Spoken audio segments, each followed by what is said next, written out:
पिछले वीडियो यानी पार्ट 7 में हमने नागरिकता यानी सिटीजनशिप के बारे में जानकारी साझा किया था। आज की इस वीडियो में हम मौलिक अधिकार यानी फंडामेंटल राइट्स के बारे में जानकारी साझा कर रहे हैं। मौलिक अधिकार अनुच्छेद 12 से 35 भाग 3। मौलिक अधिकार या मूल अधिकार वह आधारभूत अधिकार है जो नागरिकों के बौद्धिक, नैतिक या आध्यात्मिक विकास के लिए आवश्यक होता है। इसके बिना व्यक्तित्व का पूर्ण विकास संभव नहीं। अतः वह अधिकार जिसका उपयोग कर व्यक्ति अपनी इच्छा या विवेक के अनुसार अपने व्यक्तित्व का पूर्ण विकास करता वह मौलिक अधिकार कहलाता।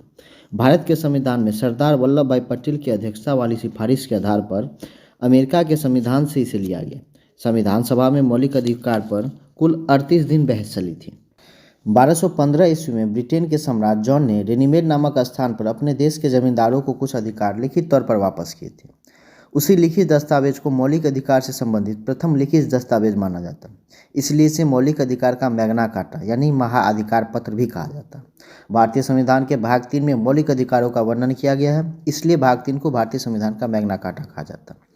जब भारतीय संविधान लागू किया गया तो उस समय मौलिक अधिकारों की संख्या कुल 7 थी, लेकिन प्रधानमंत्री मोरारजी भाई देसाई के शासनकाल में संविधान में 44वां संविधान संशोधन किया गया और मौलिक अधिकारों की संख्या 7 से घटाकर 6 कर दिया गया।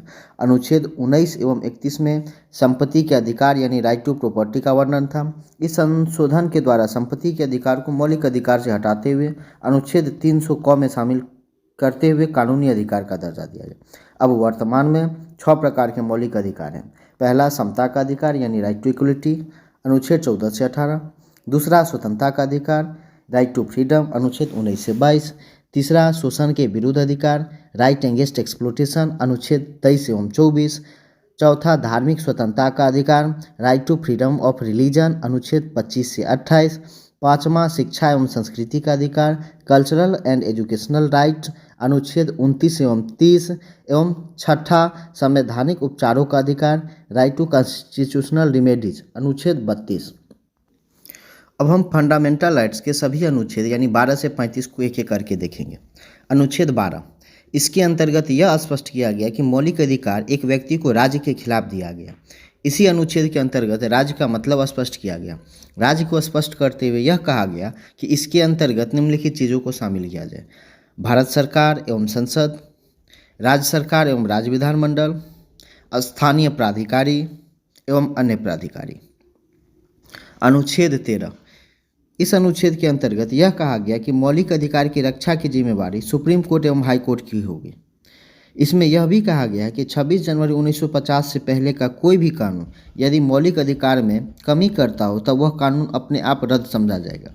इसके अलावा 26 जनवरी 1950 के बाद भारतीय संसद या राज्य विधानमंडल वैसे कोई भी कानून बनावे जो मौलिक अधिकार में कटौती करता हो, सुप्रीम कोर्ट उस कानून को ही रद्द घोषित कर देगी।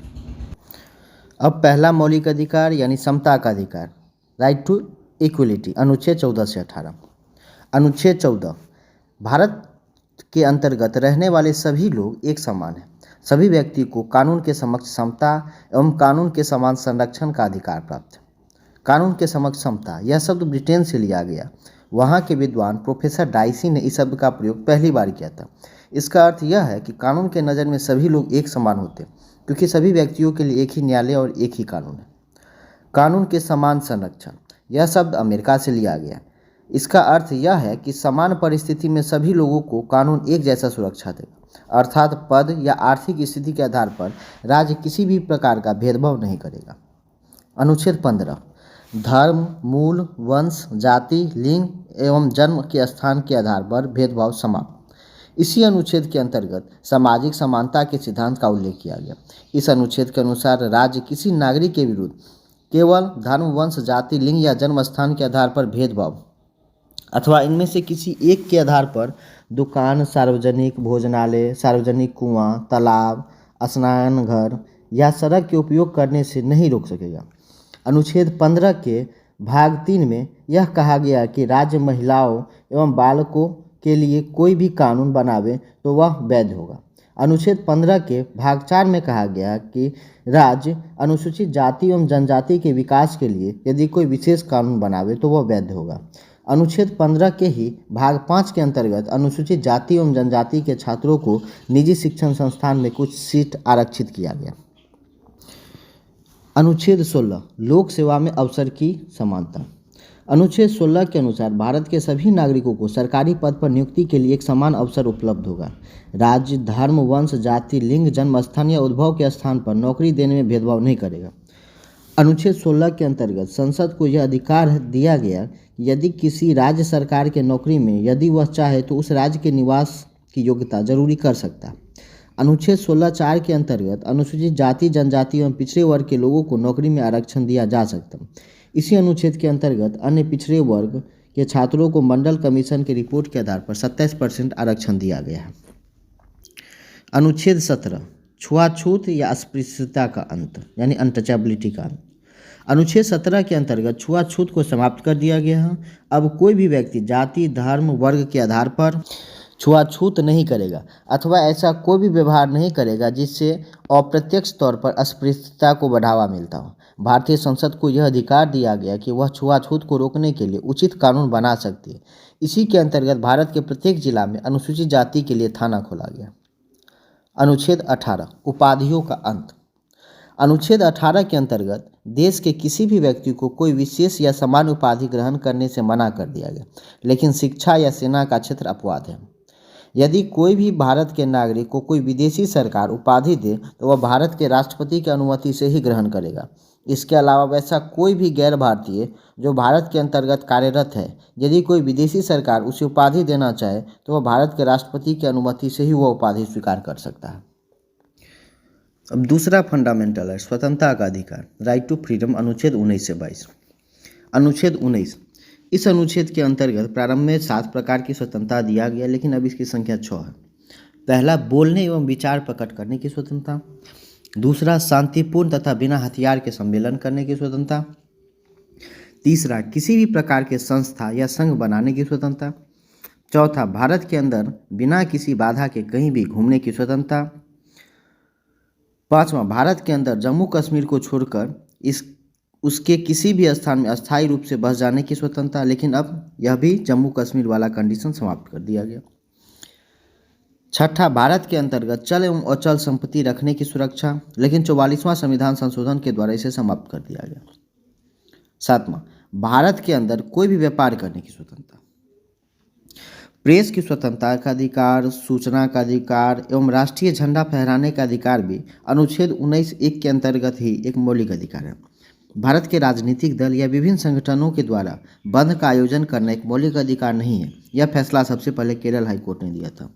देश की एकता एवं अखंडता, विदेशी संबंध, सामाजिक सद्भावना एवं किसी के स्वास्थ्य को ध्यान में रखते हुए यदि संसद चाहे तो इन मौलिक अधिकारों पर उचित प्रतिबंध लगा सकते हैं और इसे राष्ट्रपति रोक लगा सकते हैं।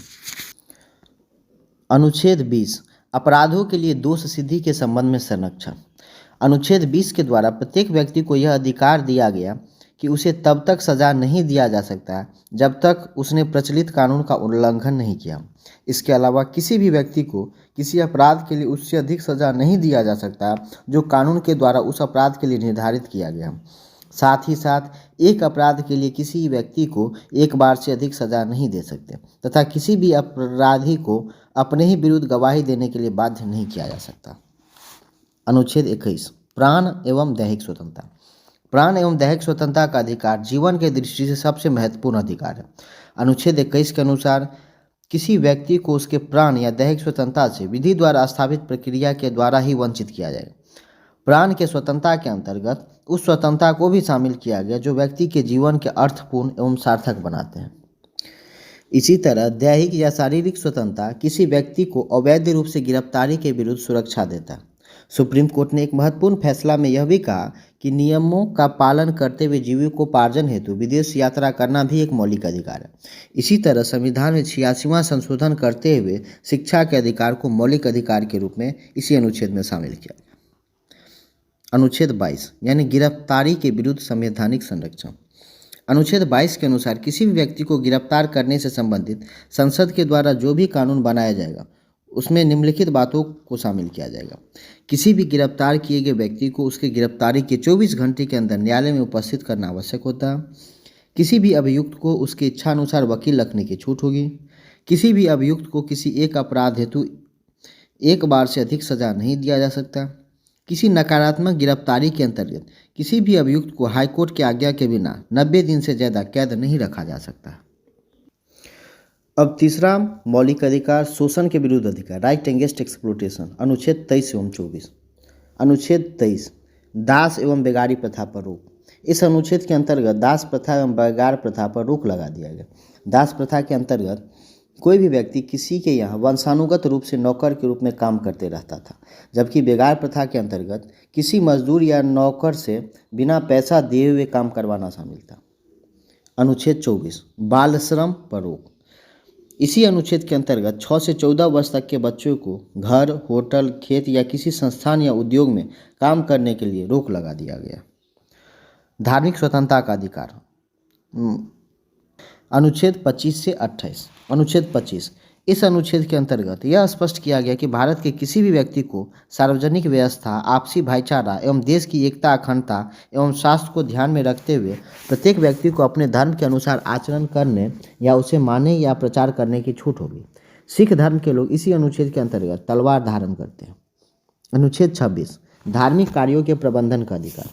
अनुच्छेद 26 के अनुसार धार्मिक कार्यों के प्रबंधन करने की स्वतंत्रता दिया गया, लेकिन यह स्वतंत्रता एक व्यक्ति को नहीं बल्कि उस धर्म के धार्मिक संस्था को दिया गया।